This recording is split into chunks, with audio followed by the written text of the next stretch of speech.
So the defining moment that really led me and my co-founder Oliver D, who is my partner in business and life, to creating Wild Revolution was really 3.5 years ago when I became severely ill. And in order to recover, I had to change my diet and my lifestyle. And Ollie did all of this with me.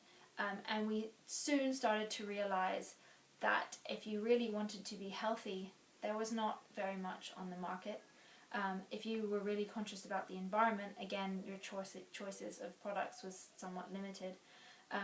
So we kind of decided that actually we wanted to change all that.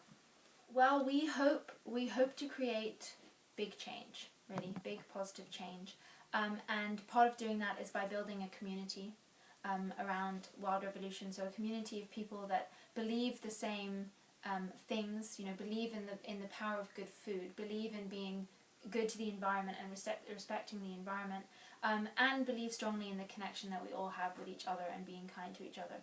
So part of it will be through creating a community. Wild Revolution is really a movement, so that we hope is going to impact all the aspects of the movement, will impact the future. And I guess at its most basic, it will help people. It will help people be more healthy. It will help people make more positive choices, and that's really the aim of it all. Well, I'm going to answer that in two ways, because one is about setting up a brand new company and a new movement, which has its own challenges, and the other is about really being in the health arena, which definitely has different challenges. So both Ollie and I have only recently graduated from university, so starting a business straight away is difficult. Really working in the health arena is difficult because we have to re-educate people. People haven't really been educated about their health and about what is good to eat, and it's not actually just about what you take in, it's also about what you put on your skin. It's a whole different way of looking at things, and a lot of it you have to go against what you may already think you know, or trust. So re-educating people is really quite a challenge and a difficulty. And also with health, there are so many different competing arguments. So someone says this is healthy and someone else says it isn't, and it's difficult to bridge the gap and really try and find what is truly healthy and what people really should be eating and what they shouldn't be eating. And then I guess also, as a small company, we're competing with very large companies, which is difficult, and it's difficult to get noticed. And again, creating a marketing campaign or a marketing strategy to try and reach the people that we want to reach, that we need to reach, that we know we can help, actually is difficult, time consuming, and it does cost money a lot of the time. So that's another challenge. How does it impact our goals? Really, for us, it's made us think bigger, I think, and it's also made us have a huge desire to want to be different, to want to do things differently. So that's part of how this whole movement came about, that we really are concerned with the people, not the products and the sales. It's about helping people and planet, not about how much money you can make. And because of that, we want to be better. We want to be better in all aspects. So what is working? We have managed to launch a pilot run off the number of grants that we won, and obviously we were able to win these grants because people believed in our vision, which was extremely comforting, and we were incredibly grateful. So that gave us real drive and hope that actually something like this is needed in the world, and that people are looking for something like Wild Revolution. The opportunities and benefits, or I should probably briefly touch again on the pilot run. So we were able to get 250 bottles over to the UK to test the market, and we've sold over 210 now in a very short amount of time. We were keeping it very local and not mentioning it actually even on social media or any of our channels. We didn't want to tell anyone about it. We just wanted to try and launch it locally and see what happened. And there's a health store quite close to where we live back in the UK that we're selling 10 bottles every 2 weeks. So the whole pilot run has gone extremely well, and we've actually had people from Australia ask if it's available there, and people from around the UK ask where they can get some, and at this stage we've had to say, I'm sorry, it's just a pilot run, so unless you want to come down to Essex, it's not going to be available to you yet, but it will be in a few months. So it's gone really well, and we've had some incredible feedback, some really, really positive feedback, and some of the customers have been diabetics or people that struggle with blood sugar levels and have found that they can use Kittle perfectly fine, and it's totally safe for them. So they've been extremely, extremely grateful and happy to have found a product that really is as healthy as it claims to be. In our research and trying to find whether it had ever been done that there was a company that was selling products that also was trying to create a movement, we did find a couple, mostly in the States actually.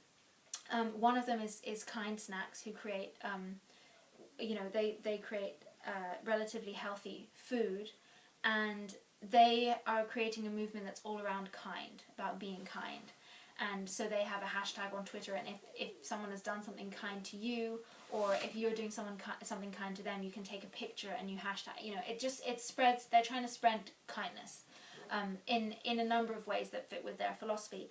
And one of their aspects of doing this is that every month they give $10,000 back to a cause. So in many ways we have looked to Kind Snacks as a kind of ground basic template for Wild Revolution. Challenges that I see my peers facing.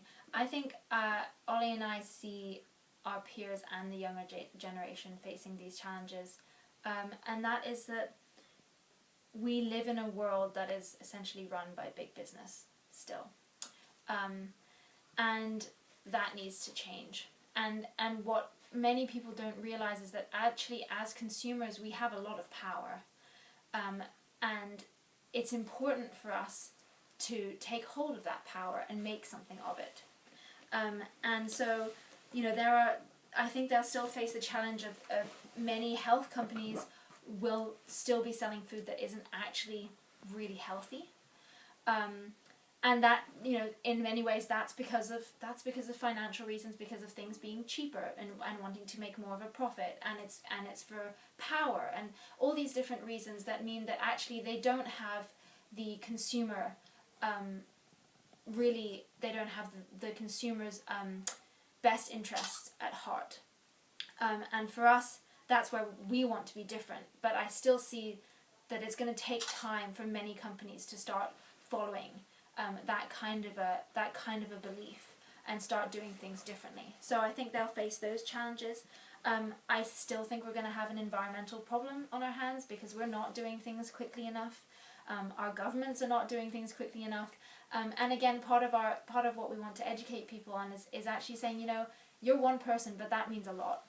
You can do a lot just as one person. And hopefully, fingers crossed, the environment will be, the state of the environment will be improving, but I worry that it won't be by that much, and that's going to be a challenge I think that people will have to rise up to and face in the future. And then finally, something that Ollie and I believe very strongly about is that we've become very disconnected as humans. We've become disconnected from nature, from life, from love, from all sorts of the positive aspects of our humanity, and we've become completely disconnected from them. And actually, that if we can reconnect even just a few people with those important aspects, it can be really life-changing. And it helps you make good choices about your health. It helps you make good choices about the environment. It helps you be more you, be more human, be more full of love. And I think really at the end of the day that's kind of our goal, just to get people back to being connected, back to who they are, spreading love, spreading all the goodness that we have in life, so that there's not so much bad anymore. And the final question, if I had 3 wishes, at its most basic, I guess, that people could become more connected, and in doing so would care more about their health, would care more about the environment, and would care more about each other. I think those would be my 3 wishes.